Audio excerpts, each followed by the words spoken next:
Hey everyone, thank you so much for stopping by. Today's video is going to be my July favorites. I just really wanted to sit down today and chat with you about some of my favorite products. So I have a bunch of things to share with you. I feel like July was a weird month. Like I either wore a lot of makeup like I'm wearing today, or I wore pretty much no makeup. So I have favorites from days where I didn't wear a lot of makeup, but also favorites when I wanted to do like a blue smoky eye. So I hope you guys enjoy today's video. Let me know in the comments below which products you've been loving throughout the month of July, and let's jump into it. I feel like the only colors I wanted to wear this month on my eyes were like blues and greens and purples and just like more intense colorful looks. There were days when I did like more of a simple eyeshadow look because I just didn't always have the time to sit down and do a colorful look. I feel like when you're doing more of an intense colorful look, you have to commit because sometimes it takes a while to blend everything out and make it look seamless. But my go-to palette has been the Face Candy Atlantis palette. I did film a full review on this, so I will link it in the description box below if you guys want more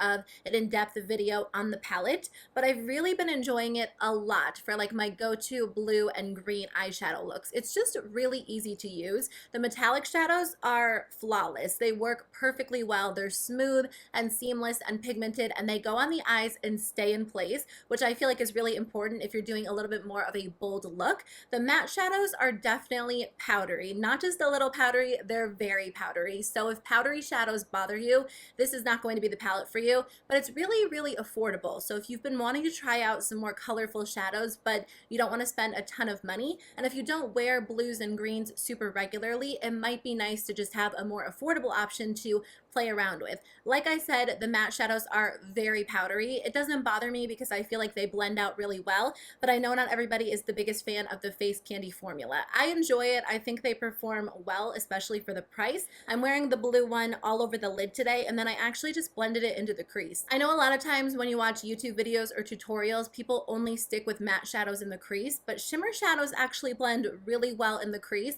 and then it just makes it a little bit more easy to do like a one eyeshadow look. I think I have one of the blues like as a transition, but other than that, I don't have any other eyeshadow on the lid or in the crease. So I recommend checking it out if you are into blues and greens. It's been my favorite, my go-to. I honestly can't stop using it. So on days when I don't sit down and do my eyeshadow, which I love doing eyeshadow, I think it's so much fun, whether it's a natural look or a more dramatic look, but sometimes you just don't have the time to sit there and do it and you have to be out the door. So on those days, I literally just apply a bronzer in the crease, or I skip it altogether and go in with mascara. I don't even line my eyes with eyeliner, with eyeshadow, but my favorite mascara for those days has been the Tarte Lifted Mascara. It's actually this really pretty like black brown shade, so it's not as intense as a super dark black mascara, and the wand is just kind of nice. Like it's a little bit more of a dry formula, so I feel like it separates my lashes really well. It makes them fluffy and wispy rather than, I guess, super thick and voluminous, and I've just been enjoying it. I feel like it looks so pretty on the eyes, and if you are more of like a dry mascara fan, or you like more like wispy, fluffy, natural looking lashes, this one is going to be a great option for you. It also grabs onto your lower lashes so well, and I think technically it's supposed to be, I want to say like sweat proof, maybe waterproof. It stays in place really well. I don't experience any flaking, any eye irritation, but at the same time, it does come off easily when I use like micellar water or cleansing oil. So I just enjoy it. I think it's such a good option. And I don't know, like the black brown shade has been a nice change from like a typical dramatic black shade. I was really excited to try out this product from E.L.F. It is their Oil Control Primer Mist. I actually haven't used a lot of oil controlling products, like oil controlling primers, because I think in general I reach for moisturizing primers just because my makeup goes on top really beautifully. But sometimes with oil control or mattifying products, they just dry out your skin, or they tug at your skin, or your foundation doesn't look as good on top. But this one's a little bit different. First of all, I do not spray it all over my face because the mister is terrible. It's very harsh and very direct, and it just does not go on evenly at all. So I do not recommend spraying it directly onto your face. I actually just spray it into my hand and then press it into my skin, especially where I need the most oil control, and it works so well. I think the thing about this product is that it's very liquidy. So when you apply it, it feels really moisturizing, but there's something about the ingredients in here that just kind of make my skin look matte longer. Like my skin looks so much less oily throughout the day when I use this product, and it works so well. I just have not been able to use any other primer since I discovered this one. I don't want to say I like it better than the primerizer because I think for the majority of the year I will prefer the primerizer, but during the summertime, during the hot summer days, whenever I'm in like a really hot humid climate, this is going to be my go-to. I did just talk about this product in my haul update video, and it is the Urban Decay All Nighter Waterproof Setting Powder. A bunch of you guys were like, I can't believe you hit pan on that, and I can't believe I hit pan on this because it is expensive. It is not an affordable product.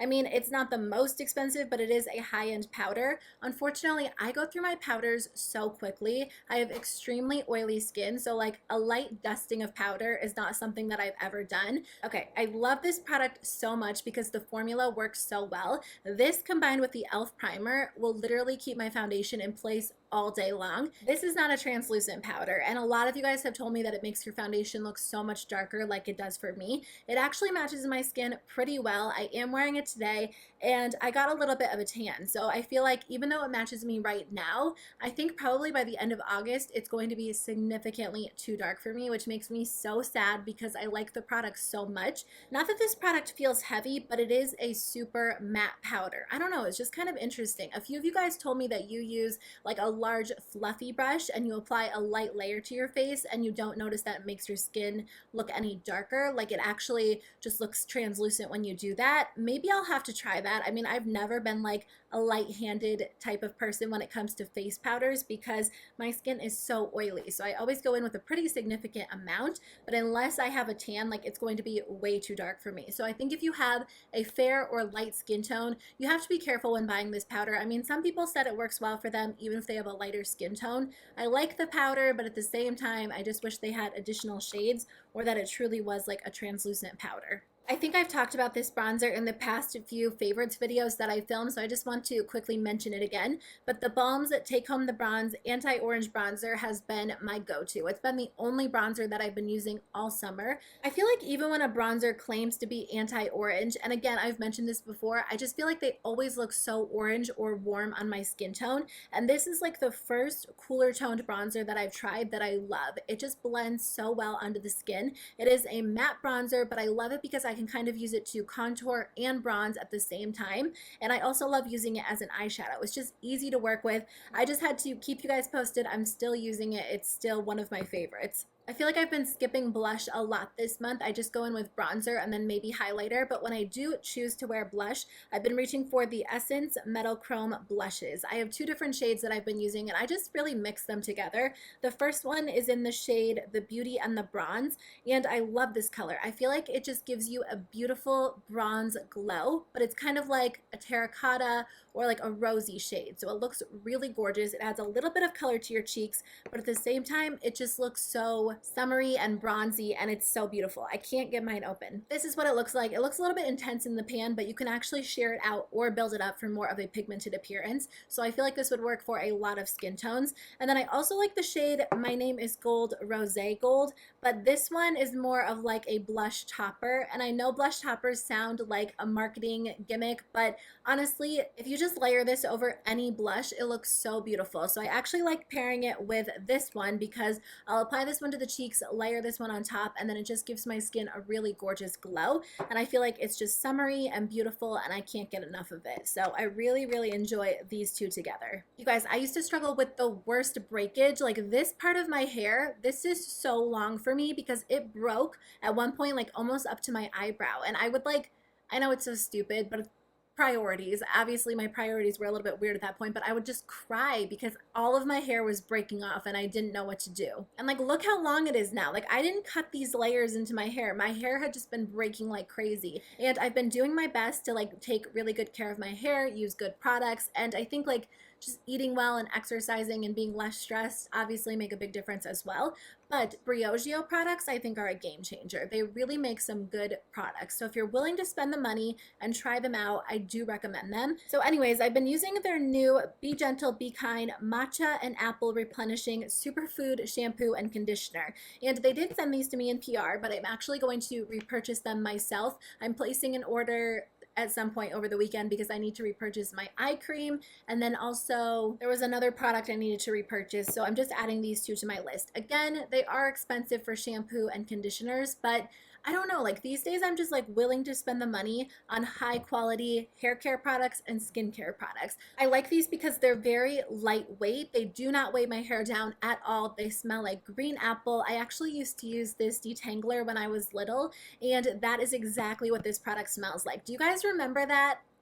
They probably still have it, but it was like this green apple hair detangler. It worked so well and it smelled so good. And that is what this product reminds me of. And they detangle your hair really well. I have the tangliest hair in the entire world. I actually have curly hair. It's more like curly wavy, but when I'm in the humid weather, it's very, very curly. But this product works for me when I wear my hair curly and then also when I straighten it, when I blow dry it. So like no matter how I'm styling my hair, this product works really well. It detangles it, it smells good, and I don't know, it's a really good option. So I think I'm going to be using this for the next few months, and I'll keep you guys posted and let you know if I still love it or if I change my mind in a few months. But if you're willing to spend the money, Briogeo hair care products are so good. Okay, my battery just died, which is a clear indication that I've been talking way too much. So thank you guys so much for watching my July favorites. Let me know in the comments below if there are any videos you want to see on my channel during the month of August.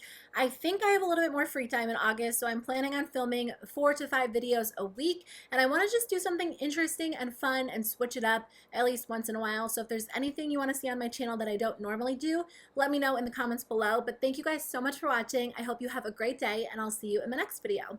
Bye.